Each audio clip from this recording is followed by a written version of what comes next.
Hi hello అందరికీ నేను మీ సంతుమహి మీ విలువైన సమయాన్ని నా ఈ వీడియో చూడడానికి కేటాయించినందుకు చాలా చాలా థ్యాంక్స్. అందరూ ఎలా ఉన్నారు? నేనైతే చాలా బాగున్నాను. మీరు కూడా బాగుండాలనే కోరుకుంటున్నాను. ఈరోజు మన ఈ రెసిపీ వచ్చేసి మన చంటి పిల్లలందరికీ కూడా ఎంతో రుచికరంగా ఉంటుంది. అంతేకాకుండా చాలా హెల్దీ కూడా.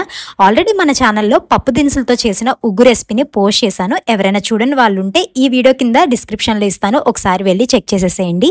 మరి ఈ రోజు మరింత హెల్దీగా ఫూల్ మఖానాతో ఉగ్గు రెసిపీ అయితే చూపిస్తాను. దీన్ని తినడం వల్ల పిల్లలు చాలా హెల్దీగా అండ్ యాక్టివ్గా ఉంటారు.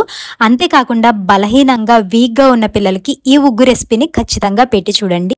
ఈ హెల్దీ ఫూల్ మఖానా రెసిపీని ఎలా చేయాలో లేట్ చేయకుండా వెంటనే చూసేద్దాం, వచ్చేసేయండి.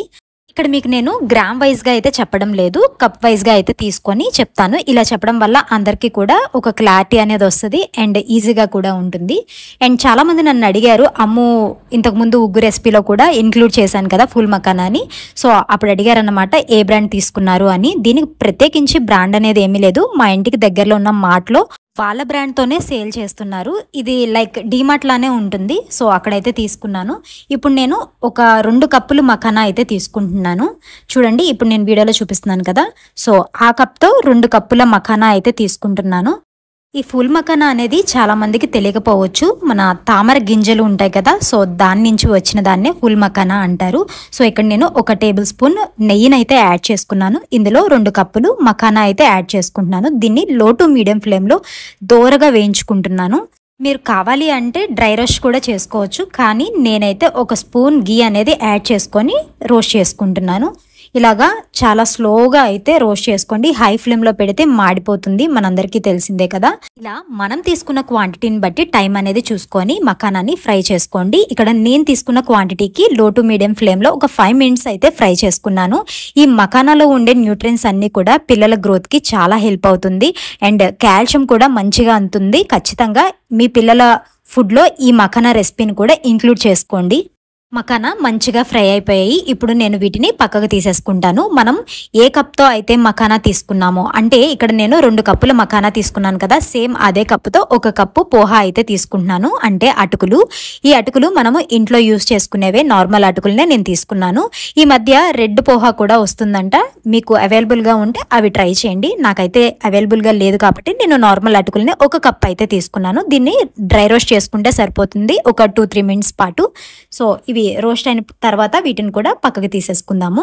ఇలా అటుకుల్ని తినిపించడం వల్ల పిల్లలకి ఇన్స్టెంట్ ఎనర్జీ రావడం మాత్రమే కాకుండా బ్రెయిన్ డెవలప్మెంట్కి కూడా ఎంతో హెల్ప్ అవుతుంది. సో ఖచ్చితంగా అయితే మీ పిల్లల ఫుడ్లో ఈ మఖానా అలానే అటుకుల్ని ఖచ్చితంగా ఇంక్లూడ్ చేసి చూడండి. అటుకులు కూడా మంచిగా ఫ్రై అయిపోయాయి. ఇందులో మీరు కాజు, బాదం అలానే వాల్నట్ కూడా యాడ్ చేసుకోవచ్చు. నేను అమ్ముకి బ్రేక్ఫాస్ట్ అలానే లంచ్లోకి రెండిట్లోనూ డ్రై ఫ్రూట్స్ ఉన్నాయి కాబట్టి ఈ రెసిపీలో అయితే నేను ఇంక్లూడ్ చేయడం లేదు, హెవీ అయిపోతుంది అని. మీ పిల్లల బ్రేక్ఫాస్ట్ అలానే లంచ్ రెసిపీలో డ్రై ఫ్రూట్స్ అనేవి లేకపోతే ఇందులో యాడ్ చేసుకోండి. ఈ 2 కూడా చల్లగా అయిన తర్వాత నేను మిక్సీ పట్టేసుకుంటాను. ఇక్కడ వీడియోలో నేను చూపిస్తున్నాను కదా, ఇలా వేలుతో చక్కగా నలిపితే అవి 2 ముక్కల్లాగా విరిగిపోతాయి. సో అప్పుడు మనం అర్థం చేసుకోవాలి అవి చక్కగా ఫ్రై అయిపోయాయి అని. అలాగే మఖానా కూడా సేమ్ ఇలా నలిపితే చక్కగా పొడి పొడిగా అయిపోతుంది. సో ఈ 2 కూడా చక్కగా ఫ్రై అయిపోయినట్టే. ఇక్కడ నేను నెయ్యిలో అయితే మఖానాని ఫ్రై చేసుకున్నాను కదా, ఆ అరోమా అనేది బాగా తెలుస్తుంది. ఇక్కడ మఖానాని నేను తిని కూడా చూస్తున్నాను, చాలా చాలా టేస్టీగా ఉంది. మీరు కూడా వీలుంటే ఇలాగా నెయ్యిలో ఫ్రై చేసుకోవడానికి ట్రై చేయండి. సో ఇక్కడ నేను వీటన్నిటిని కూడా చల్లగైన తర్వాత మిక్సీ పట్టేసుకుంటున్నాను. ఈ మిక్సీ అనేది మరీ పౌడర్ లాగా చేసుకోవద్దు, కొంచెం బరకగా రవ్వలా ఉండేలాగా చూసుకోండి. ఎందుకంటే అది మనము ఉగ్గుగా తయారు చేసుకున్నప్పుడు ముద్దలాగా అయిపోతుంది. పిల్లలు తినడానికి కూడా ఇష్టపడరు, అలానే మనకి కూడా తినిపించడానికి కొంచెం ఇబ్బందిగానే ఉంటుంది. అందుకని బరకగా రవ్వ ఏ విధంగా అయితే ఉంటుందో అలాగైతే మిక్సీ పట్టుకోవడానికి ట్రై చేయండి. అలానే మిక్సీ పట్టిన వెంటనే బాక్స్లోకి అయితే స్టోర్ చేసుకోవద్దు, ఎందుకంటే మిక్సీ పట్టడం వల్ల ఇది మరి కాస్త వేడవుతుంది కదా. సో ఆ పౌడర్ని కొంచెం చల్లగా అయిన తర్వాతనే అది స్టోర్ చేసుకోవడానికి ట్రై చేయండి. ఇలాగా చల్లగా అయిన తర్వాత స్టోర్ చేసుకోవడం వల్ల ఈ పౌడర్ అనేది ఇంకాస్త ఎక్కువ కాలం అయితే నిల్వ ఉంటుంది. ఇక్కడ చూసారా, నేను మరీ ఫైన్ పౌడర్లా కాకుండా కొంచెం రవ్వలా ఉండే విధంగానే మిక్సీ అనేది పట్టుకున్నాను. ఇలాగ పట్టుకోవడం వల్ల ముందుగా చెప్పినట్టుగా ఉగ్గు అనేది ఉడికించినప్పుడు ముద్దలా అవ్వకుండా ఉంటుంది. సో దీన్ని అయితే నేను ఇప్పుడు చల్లారి పెట్టేసుకొని ఆ తర్వాత బౌల్లోకి అయితే ట్రాన్స్ఫర్ చేసుకొని నేను దాన్ని స్టోర్ చేసుకుంటాను. మిక్సీ పట్టక ముందు మఖానా అలానే అటుకులు చాలా ఎక్కువగా కనిపించాయి కదా, కానీ ఇలాగా పౌడర్గా చేసుకున్న తర్వాత చూడండి ఎంత తక్కువగా ఉందో. ఇది నాకు అమ్ముకి ఒక 15 డేస్ వరకు వస్తుంది. మీరు కూడా మీ పిల్లలకి 20 నుంచి 30 రోజుల లోపు ఉన్న పౌడర్స్నే యూజ్ చేయడానికి ట్రై చేయండి. అంటే తక్కువ క్వాంటిటీలోనే చేసుకోవడానికి ట్రై చేయండి. ఇలా పౌడర్లా చేసుకున్న దాన్ని ఉగ్గు ఎలా ప్రిపేర్ చేసుకోవాలి అన్నది చూపిస్తాను. నేను ఇక్కడ అమ్ముకి ఒక 2 స్పూన్స్ పౌడర్ని అయితే తీసుకున్నాను. ఇది నేను అమ్ముకి నైట్ టైం అయితే తినిపిస్తాను. సో 2 స్పూన్స్ అయితే అమ్ముకి సరిపోతుంది. ఇప్పుడు ఇందులో కొంచెం వాటర్ వేసుకొని ఉండలు లేకుండా చక్కగా అయితే కలిపేసుకుంటాను.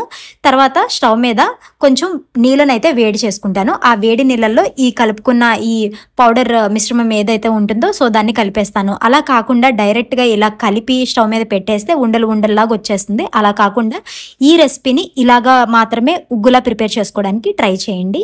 సో ఇప్పుడు నేను వేడి నీళ్ళల్లో ఇలాగా ముందుగా కలుపుకున్న దాన్ని అయితే కలిపేస్తున్నాను.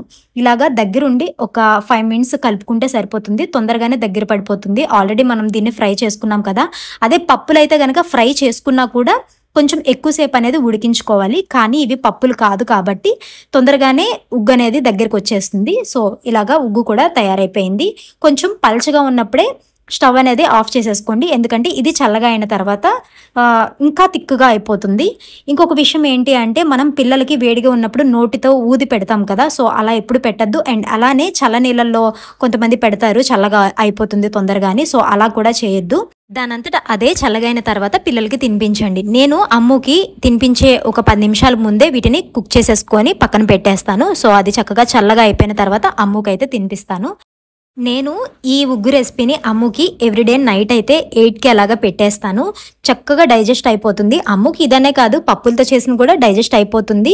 కాకపోతే నైట్ టైం కొంచెం తక్కువగా ఆడుతూ ఉంటారు కదా, అలానే డైజెస్ట్ కాని పిల్లలకి ఈ ఉగ్గుని పెట్టి చూడండి. ఖచ్చితంగా అయితే మీ పిల్లలకి చాలా బాగా యూజ్ అవుతుంది. అంతేకాకుండా వీక్గా ఉన్న పిల్లలకి కూడా చాలా హెల్ప్ అవుతుంది ఈ ఉగ్గు అనేది. అమ్ము వాళ్ళ డాడీ ఈ వాకర్ని అయితే బుక్ చేశారు. సో నేను ఇది వచ్చినప్పటి నుంచి దీనిలోనే అమ్ముకి ఫుడ్ అయితే తినిపించేస్తున్నాను. ఇది పైన కొంచెం మ్యూజిక్ అది వస్తూ ఉంటుంది. సో అది మనము విడిగా తీసి పెట్టేయచ్చు. ఇలాగ ఫుడ్ ట్రే కూడా ఉంటుంది. సో దాన్ని నేను పక్కకు తీసి పెట్టేసి ఈ ఫుడ్ ట్రే మీద అమ్ముకైతే ఫుడ్ తినిపించేస్తాను. చాలా మంది చెప్తూ ఉంటారు అసలు వాకర్స్ తీసుకోవద్దు అని. అండ్ డాక్టర్స్ కూడా వాకర్స్ యూజ్ చేయొద్దు అంటారు. ఇలా చేయడం వల్ల పిల్లలకి కొంచెం బోలెక్స్ అనేవి వస్తూ ఉంటాయి అంటారు. కానీ అమ్మ వాళ్ళ డాడీ అది చెప్పినా కూడా వినలేదు. ఇంకా తీసుకున్నారు కాబట్టి నేను ఇలాగ 2 in 1గా అయితే యూజ్ చేసేస్తున్నాను. హై చైర్స్ అంటే మీల్ పెట్టే చైర్స్ ఏవైతే ఉంటాయో అవి కూడా అంత మ్యాండేటరీ ఏం కాదు. ఎందుకంటే మామూలుగా మన ఒడిలో కూర్చోబెట్టుకొని తినిపించే అంత కంఫర్టబిలిటీ ఎందులోనూ ఉండదు. సో అంటే అందరూ పర్చేస్ చేయలేరు కదా. అలాంటి వాళ్ళు చక్కగా ఒడిలో కూర్చోబెట్టేసుకొని లేదంటే పిల్లలు కూర్చోగలిగితే నార్మల్గా పక్కన కూర్చోబెట్టేసి తినిపించేయండి. ఇక్కడ వాళ్ళ నాన్న వీడియో తీస్తుంటే చూడండి ఎలా చూస్తుందో, అన్నీ తెలుస్తున్నాయి అమ్ముకి. ఇంకా నేను ఫుడ్ పెట్టేసిన తర్వాత అమ్మును కొంచెం సేపు అయితే ఆడిపిస్తాను. అమ్ము వాకర్కి వచ్చిన టాయ్స్ అలానే మ్యూజిక్తో కొంచెం సేపు అయితే ఈరోజు ఆడుకుంటుంది.